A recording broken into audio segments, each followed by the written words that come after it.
लेकिन सती जी ने शरीर त्याग दिया, बोले यज्ञ कुंड में कूद के।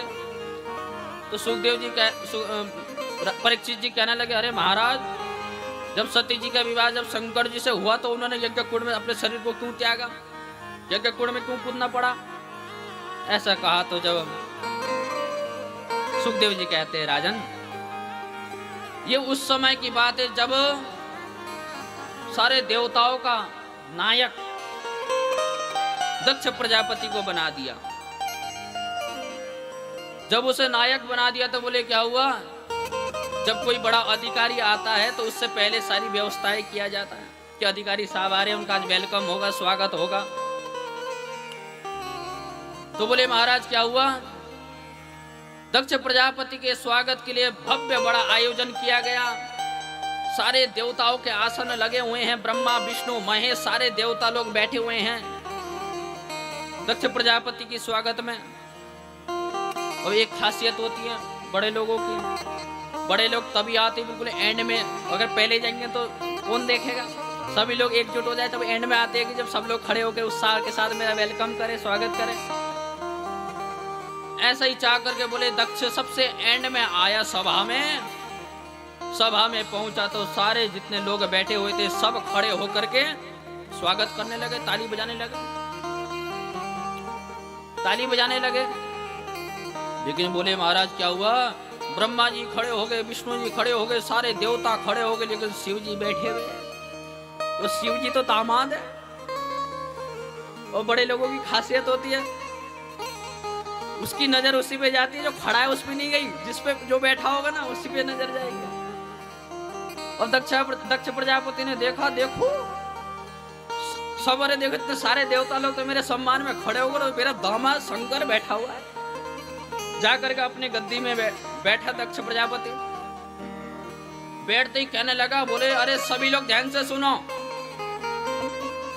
अगर कोई सभ्य सभा में अगर कोई एक असभ्य व्यक्ति आकर बैठ जाए ना, सारी सभा दूषित हो जाती है।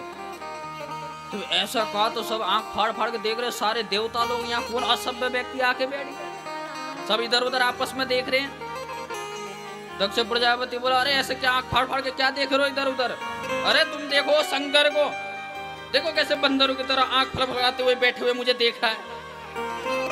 देखो सारे मेरे लिए सम्मान में खड़े हो गए, ये खड़ा नहीं हो सकता, देखो, और मेरा दामाद है देखो कैसे बैठा हुआ है। अरे इसे क्या पता सम्मान क्या होता है, चिता की भस्म लगाता है, नरमुंड की माला पहनता है, शमशान घाट पर सोता है, न इसके तन पे कोई कपड़े हैं, इसे क्या पता। महाराज खरी खरी सुनाने लगा भोलेनाथ को। अब भोलेनाथ तो मंद मंद बैठे हुए और मुस्कुरा रहे, वहां ससुर जी सुना रहे। अब भोलेनाथ ने विचार किया, भैया किसी को शादी से पहले ससुर से सुनना पड़े, लेकिन मुझे यहाँ शादी के बाद सुनना पड़ रहा है, कोई बात मुझे शादी के बाद सुनना पड़ रहा है। अब वहां ससुर जी सुना रहे, भोले बाबा मुस्कुरा रहे। अब वो मुस्कान को देख करके दक्ष और क्रोध में आ जाए,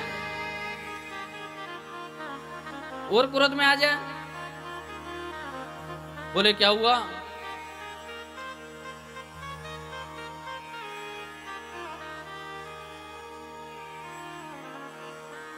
भोलेनाथ तो मंद मंद मुस्कुरा रहे, देख रहे हैं। उसी समय नंदी से रहा नहीं गया, नंदी ने कहा, अरे भोलेनाथ, आप ऐसा, आपके ससुर सुना रहे, आप मुस्कुरा रहे हो। लेकिन नंदी से रहा नहीं गया, नंदी ने कहा, अरे दक्ष, जब से तू आया बक बक बक बक कर रहा है, जा मैं तुझे श्राप देता हूं, तेरा बकरे का मुंह लग जाए, बकरे का मुंह लग जाए। कहकर नंदी ने दक्ष को श्राप दे दिया। अब तो बोले महाराज वहां श्राप चलने लगा, और वही एक दूसरे को श्राप देने लगे। अब भोले बाबा सोच लगे, कहाँ यहाँ स्वागत समारोह चल रहा है, यहाँ तो अब श्राप समारोह शुरू हो गए। भोलेनाथ सोच लगे सब मेरे कारण ही हो रहा है, और मुझे यहाँ से खिसक जाना चाहिए। कह करके उसी समय भोलेनाथ बाबा कुछ नहीं कहे, वहां से खड़े होकर के चले गए। अब भोले बाबा तो सभा से चले गए, लेकिन दक्ष का क्रोध अभी समाप्त नहीं हुआ। दक्ष ने क्या किया, पुनः एक बार हरिद्वार पर पुनः एक यज्ञ का आयोजन किया। पुनः यज्ञ का आयोजन किया तो बोले क्या हुआ, सारे छोटे से छोटे देवताओं का उसमें भाग दिया, लेकिन हमारे भोलेनाथ का भाग नहीं दिया। भोलेनाथ का भाग नहीं दिया। अब एक दिन की बात, कैलाश पर्वत पर भगवान भोलेनाथ साधना पर बैठे हुए थे। माता सती चरण दबा रही थी और ऊपर से विमान उड़ उड़ के जा रहे थे, बड़े बड़े विमान, सारे देवता लोग कैलाश पर्वत के ऊपर से जा रहे थे। ऊपर लक्ष्मी जी जा रही थी। लक्ष्मी जी ने देखा कि सती यहीं बैठी है और इनके पिता ने इतना बड़ा यज्ञ का आयोजन किया और ये अब तक गई नहीं। ऊपर से बोला, अरे देवी सती, तुम अभी हरिद्वार गई नहीं हो क्या? बोले क्यों? अरे तुम्हारे पिता ने इतना बड़ा भव्य आयोजन किया है यज्ञ का, सब लोग, हम वही तो जा रहे, तुम गए नहीं अभी। ऐसा कहा तो सती महारानी कहने लगा, अरे अच्छा अच्छा, हाँ हाँ हाँ, आप लोग जाइए, हम अभी आ रहे हैं, हम भोलेनाथ को लेके आ रहे हैं, आप जाइए। ऐसा कहा तो सती माता ने चरण दबाते दबाते भोलेनाथ से कहने लगा, अरे भोलेनाथ, क्योंकि पहले जब भोलेनाथ के जो श्राप पे चला वो सती माता को नहीं पता था, भोले बाबा ने बताया नहीं। लेकिन भोले बाबा जानते थे कि वहां मेरा भाग ही नहीं, मैं क्यों जाऊं। सती माता ने कहा, अरे भोले बाबा, आपको पता है? बोले क्या? बोले आपके ससुर ने ना एक यज्ञ का आयोजन किया है। ये नहीं कहा कि मेरे पिता ने यज्ञ का आयोजन किया है, आपके ससुर ने। ये माताओं को देखिए, ये पति को पटाने का तरीका है? आपके ससुर ने यज्ञ का आयोजन किया है, हैं? चलो हम चलते हैं। भगवान भोलेनाथ बोले, निमंत्रण आया है? सती माता बोले, निमंत्रण तो नहीं आया। हाँ, लेकिन मेरे पिता ने निमंत्रण जरूर भेजा होगा। जंगल का रास्ता है, इतना ऊंचे पहाड़ में, आप हिमालय में रहते हो, बेचारा आते आते कहीं भटक गया होगा, निमंत्रण जरूर भेजा होगा। ऐसा कहा। बोले अच्छा, लेकिन निमंत्रण नहीं आया तो मैं नहीं जाऊंगा देवी। भोलेनाथ बोले, मैं नहीं जाऊंगा निमंत्रण नहीं आया तो। ऐसा कहा तो भगवान भोलेनाथ ने मना किया तो यहाँ सती बाबा को समझा रही है। देखिए क्या कह रही हैं। सती ने कहा, अरे महादेव, 4 स्थान ऐसे होते हैं जहां बिना बुलाए चले जाने चाहिए। कितने स्थान? 4। कौन कौन से स्थान? सर्वप्रथम माता पिता। माता पिता के घर में अगर कोई प्रोग्राम हो रहा है, कोई उत्सव हो रहा है, तो आप बिना बुलाए जा सकते हैं। दूसरा होता है गुरु। गुरु के घर में, गुरु के आश्रम में कोई आयोजन हो रहा है तो आप बिना बुलाए जा सकते हैं। तीसरा होता है मित्र। मित्र के घर में कोई आयोजन हो रहा है तो आप बिना बुलाए जा सकते हैं। चौथा होता है भगवान की कथा। कहीं भागवत कथा हो रही है, कहीं कीर्तन हो रहा है, तो वहां आप बिना बुलाए जा सकते हो। बुलाने की जरूरत नहीं कि हम निमंत्रण भेजेंगे तभी आएंगे। और 4 स्थान ऐसे जो बिना बुलाए जाते हैं, वो 4 स्थान यही है जो बिना कुछ लिए जाते ही नहीं है। कभी माता पिता के यहाँ जाओ तो कुछ न कुछ लेके जाओ, गुरु कहाँ जाओ तो कभी कुछ न कुछ लेके जाओ, अपने मित्र कहाँ जाओ तो कभी कुछ न कुछ लेके जाओ, खाली हाथ में जाओ। और कभी कथा में आओ तो कुछ न कुछ लेके आओ। भले 1 सेब लेके आ जाओ, 2 फल लेके आ जाओ, थोड़ा पुष्प लेकर के आ जाओ, या थोड़ा भेंटी कुछ दक्षिणा चढ़ा जाओ, या कुछ भी लेके आ जाओ, जो भी इच्छा हो। खाली हाथ कभी नहीं जाते।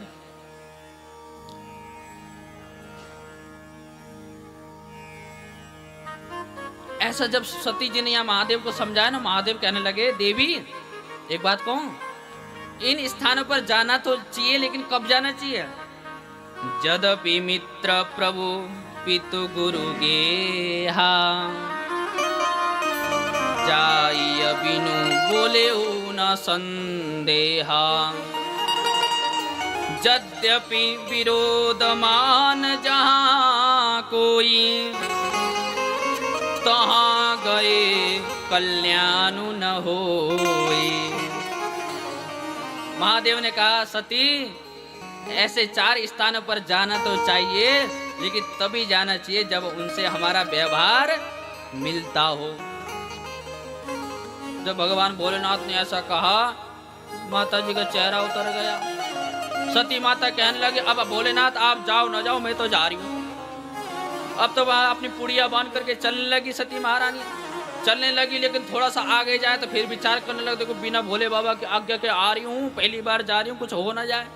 फिर आती, जब तक फिर भोलेनाथ ध्यान में बैठ जाते। बोले बाबा चलो ना, बोले बाबा नहीं जाने का। फिर भोले बाबा मना करते तो फिर आगे पहुंच जाते, फिर दूर जाके फिर वापिस आ जाते। बोले बाबा चल दो ना,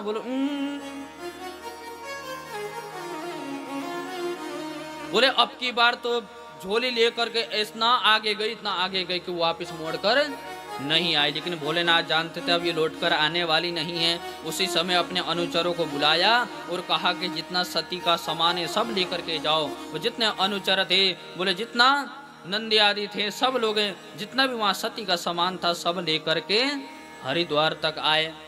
जैसे ही हरिद्वार पहुंचे तो बोले क्या हुआ? पिता भवन जब गई भवानी, दक्ष त्रास का हुन सनमानी। जब पिता के भवन पर आई तो बोले क्या हुआ?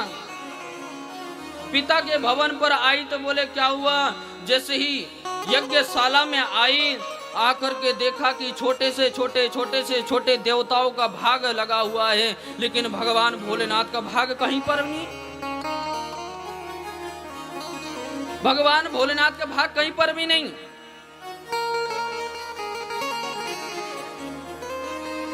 जब यह दृश्य जब सती माता ने देखा ना, सती माता ने देखा तो माता से रहा नहीं गया। और तो और जो सती माता की जो बहनें थी ना, वो सती माता को कह रही देखो इसको, ये बहन को देखो, अरे इसको निमंत्रण नहीं दिया, नहीं इसको बुलाया, फिर भी आ गई।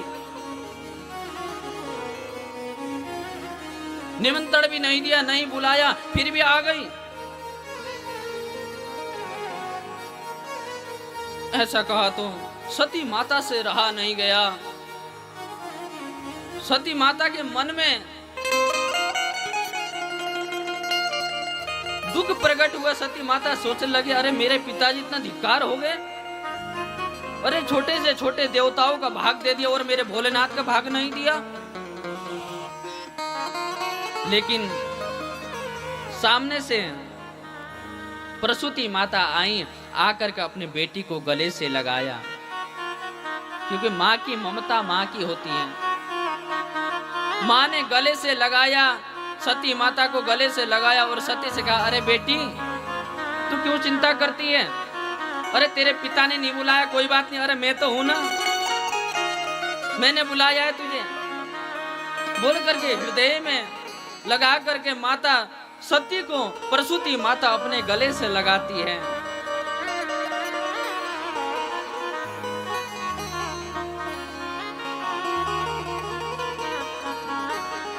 गले से लगाती और आपस में रोती है, अरे बेटी मत रो, अरे कोई बात नहीं, तेरे पिता ने नहीं बुलाया, कोई बात नहीं, तू आई, मुझे तो इसी में सुख हूं, इसी में खुश हूं।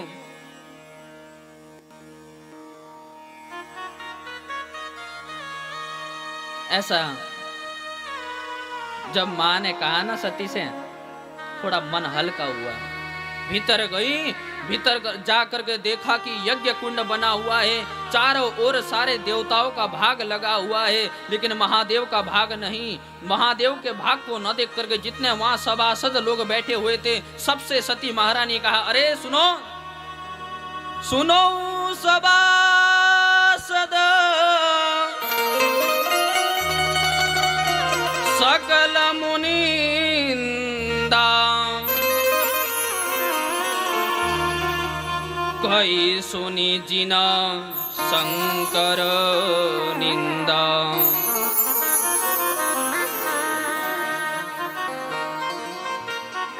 सुनो सभासद सकल मुनिंदा, सुनो सभासदों, जो जो ये यज्ञ कुंड में बैठा हुआ है, जिन जिन ने मेरे महादेव मेरे भोलेनाथ की निंदा को सुना है, वो तो नरक में जाओगे।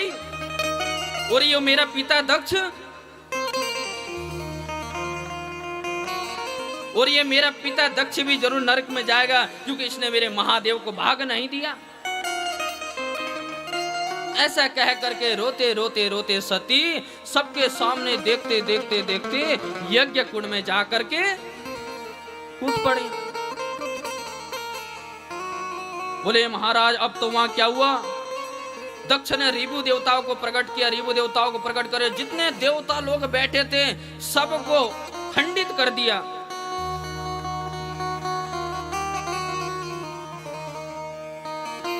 उसी समय नारद जी दौड़े दौड़े दौड़े कैलाश पर्वत चले गए। कैलाश पर्वत जाकर के नारद जी ने शंकर जी से कहा, अरे महादेव, बड़ा अचंभित हो गया। बोले क्या हुआ? अब नारद जी थे, बोले महाराज उस समय के न्यूज एंकर थे, समाचार चटपटा बना के सुनाते थे। तो समाचार सुनाने में तभी आनंद है जब कुछ चटपटा हो, सुनने वाले को भी आनंद आए। अब कूदी तो थी वहां सती जी स्वयं, लेकिन नारद जी ने वहां जाके कैलाश पर्वत पर जाकर महादेव से कहा, महादेव अरे अभी पता है क्या हुआ? बोले महाराज आपकी पत्नी सती गई थी वहां यज्ञ कुंड में, पीछे से दक्ष आकर के धक्का दे दिया और आपकी पत्नी को यज्ञ कुंड में धकेल दिया। जैसे ही महादेव को पता चला कि दक्ष ने मेरी पत्नी को यज्ञ कुंड में धकेल दिया, उसी समय खड़े होकर के अपनी जटा में से एक जटा उखाड़ करके शिला में पटकी। शिला में से वीरभद्र भगवान प्रकट हो गए। बोलो वीरभद्र भगवान की जय। वीरभद्र भगवान प्रकट हुए। वीरभद्र भगवान से कहा, बोले जाओ दक्षम च यज्ञम जहि। भगवान भोलेनाथ ने कहा, जाओ दक्ष की यज्ञ में जाकर के दक्ष सहित सब यज्ञ को समाप्त कर दो। उसी समय वीरभद्र भगवान दौड़े दौड़े गए। जा करके बोले क्या हुआ? दक्ष की सभा में पहुंचे। जितने देवता लोग थे, जितने दक्ष, सबको बोले महाराज खंडित कर दिया। किसी के दाढ़ी उखाड़ दिए, किसी के बल्ब फ्यूज कर दिए, किसी के कान उखाड़ दिए, किसी की जटा उखाड़ दिए, सारे।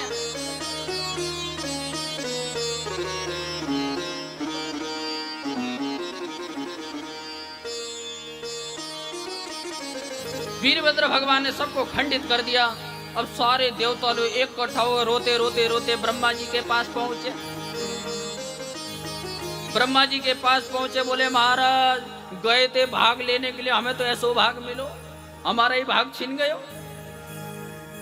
ब्रह्मा जी बोलने लगा, अरे मूर्खो, जब मैं नहीं गया, विष्णु जी नहीं गए, जब शंकर जी का भाग नहीं है तो तुम ही गए थे। वहां लिफाफा लेने के लिए आ गया भंडारा खाने के लिए जाओ। ब्रह्मा जी ने कहा तुम ही गए थे वहां, जब हम नहीं गए तो तुम क्यों गए? अब मिला ना तुम्हें अच्छा भाग। देवताओं ने कहा, अरे ब्रह्मा जी जो होना सर से है गए, अब कुछ करो। तो बोले महाराज जिनके द्वारा ये हुआ उन्हीं की शरण में चलो। और मेरे भोलेनाथ तो इतने बड़े दयालु है, क्षणे रुष्टम क्षणे तुष्टम। क्षण मण में मेरे भगवान भोलेनाथ रूठ जाते हैं तो एक क्षण में मान भी जाते हैं। बोले उसी समय भगवान भोलेनाथ की शरण में आए। देवताओं ने कहा, भोलेनाथ आप ही रक्षा करो, हमारा तो भाग छीन गए हो, सब करो। भोलेनाथ बोले, अब मैं क्यों रक्षा करूं तुम्हारी, जब मेरा वहां भाग ही नहीं तो मैं क्यों करूं? तो उस समय सारे देवताओं ने मिलकर के कहा, हे भोलेनाथ आज के बाद यज्ञ में जो शेष आहुति होगी वो आपकी होगी। तो देखा है ना, जब हम यज्ञ करते हैं पूर्ण आहुति डालते हैं तो उसके बाद शेष आहुति बचती है ना थाली में। पूर्ण आहुति डालने के बाद वो किसकी आहुति होती है? भगवान भोलेनाथ की। भोलेनाथ से सब देवताओं ने कहा, आज के बाद यज्ञ में जो शेष आहुति होगी वो आपके नाम से होगी। जब ऐसा कहा तो भगवान भोलेनाथ प्रसन्न आए, सीधा हरिद्वार यज्ञशाला में पहुंचे। जजमान कहाँ है? जजमान का तो पता ही ना महाराज, यजमान तो दक्ष प्रजापति था। बोले महाराज सर कहाँ गया? बोले सर तो अग्निकुंड में। तो बोले उसी समय क्या हुआ, जा करके बकरे का सर ला करके बकरे का सर लगा दिया दक्ष प्रजापति के गले में। अब तो महाराज उनकी भाषा ही चेंज हो गई है। दक्ष प्रजापति की भाषा ही चेंज हो गई। भगवान भोलेनाथ बोले बोले महाराज हमारे ससुर की तो भाषा ही चेंज हो गई। अब बकरी की आवाज आपको पता ही है कैसी होती है। फिर भी भगवान भोलेनाथ प्रसन्न हुए, तो प्रसन्न हो करके यज्ञ को पूर्ण किया। बोलो बोले शंकर भगवान की जय हो। तो आइए हम लोग भी सब लोग मिलकर के भोले बाबा को बनाते हैं।